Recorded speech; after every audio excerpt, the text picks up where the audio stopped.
in the spring of this year, right before we broadcast our first silly millie and everything, we came out and we planted some trees and that kind of thing.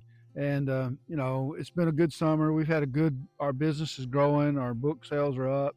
You know, and so, but today we posted on Facebook you know, our lesson was good seed, fertile ground, rocky ground thing. The parable of sowing, and so I'm sure most of you guys are all familiar with that. But well, we came out and we planted trees, and we planted this particular tree right here, and we got thinking about it. Well, it died. You know, that's probably a good example to show.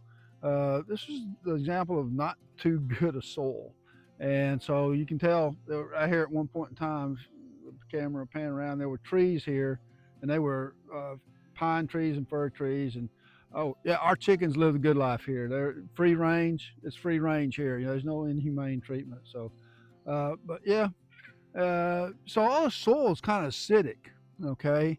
And so what we did is we probably shouldn't have planted this tree here, is what I'm trying to say. But in addition to that, we have deer, and the deer were getting at it. And by the time we realized it, we built some cages, put a cage around it. But as you can see, too late.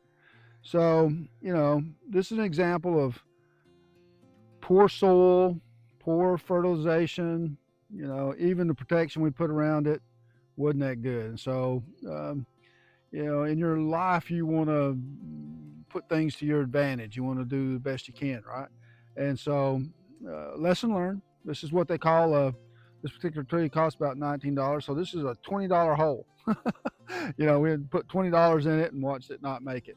And so we have a couple more examples of trees that were placed in good ground. And so we're going to walk over here and take a look at these other trees and show you what we're talking about. Okay, here we are. We gave the example of a tree that was planted in not so good soil under not so good conditions. This is the tree we were planting. It's the same peach tree that we planted back in the spring when we were fixing to do silly millie. We were fixing to release that. And you know, it's in good soil. It's got good soil around it, and it has a good, you know, place to grow. But the deer were getting to it, and so we created a cage just like we did for the other one. It was too little, too late over there, but it was just in time for this one. And if you look at the previous video, you'll see this tree was probably about right here, and it's put on all this growth this year. It's in really good condition. It's in really good shape. And you know, sometimes that's what you got to do. You got to plant your kids.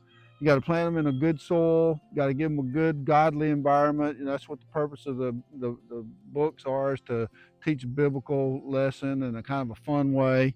And at the same time, you know, you want to put a fence around your kid. You want to protect your kid. My daughter, you know, she doesn't want images of her daughter on the internet or things like that. So she puts a hedge up around her to protect her from, you know, being exploited or whatever.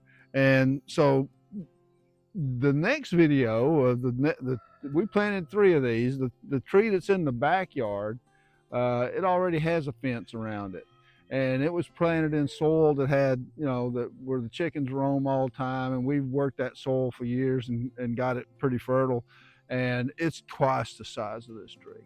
And so, you know, you have the dead tree over here that was in poor soil, with being attacked by deer and predators, basically. And it was just too little, too late. If we'd have recognized it sooner, we probably could have done something. And then we had this tree. It's in good soil, but it was being attacked by predators. Same deer getting this one was getting that one. But the cage protected it. And then out back, we didn't need a cage. We already had good soil, and you'll see the difference in the next video. So come with me, follow me along, we'll go. So this is our third example. This is a peach tree that we planted out here, and you can see like the trunk on this thing has gotten bigger, and you can see that it's much more whatever, but there's no cage around it. Now there's a cage around these raspberries because, well, we have chickens and they run around free out here. And so if you let the chickens run free in your raspberries, you won't have any raspberries. You know, they love them. Everybody does, right? But so this is an example of a tree that this is some very good soil. Okay, there's a lot of chicken generated nutrient, we'll call it, in the soil here. And so this tree has a lot of nourishment and a lot of good soil. It's going to be able to put down nice deep roots, and you can tell it's the other one that's in really good shape. But this is really this is what you want. This type of growth is what you want in a tree that's going to a fruit bearing tree. And so the parable is, basically some 30, some 60, some 100 kind of thing. Well, this is your example of 100. We're going to get bushels of peaches off this tree at some point. This tree is going to thrive in this location. And these trees live for, 15, 20 years easy. And so we've got peach trees on the property here that have been around now already 10, 15 years and still going. So we thought that we just take a little time today and share the progress of our trees. I know that it's kind of probably a little corny and everything, but visuals help understand things better when you see things in a visual representation. So that's our tree story for today. We got a post that talks about good seed and planting and that kind of thing. Check that out on our Facebook page, and go research it for yourself. Go look up the parables, go look up the stories. Don't take our word for it, and see how you can apply that to your life and to your family and to everything that you do.